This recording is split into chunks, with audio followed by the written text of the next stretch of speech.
O pessoal chamava antigamente Pedra do Sabão. Como que ele fez Pedra Sabão? Nunca vi falar. É, Pedra do Sabão. Igreja antiga, gente, olha aí. O que é Casa do Pobre aí? Eu não sei, chama Casa da Pobre. Ali é a catedral daqui, ó. Muito antiga.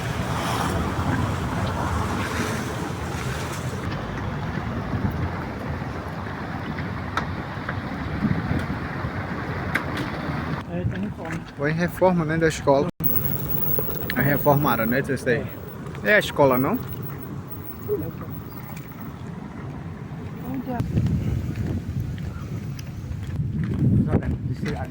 Guardaram a arma dele aí? É, guardaram as coisas aí. Aí tá ali em cima. Prédio antigo, gente.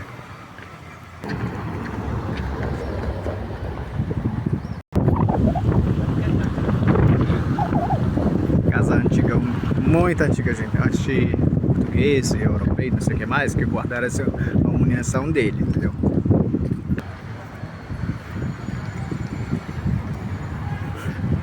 A vista aqui, gente, bacana, legal.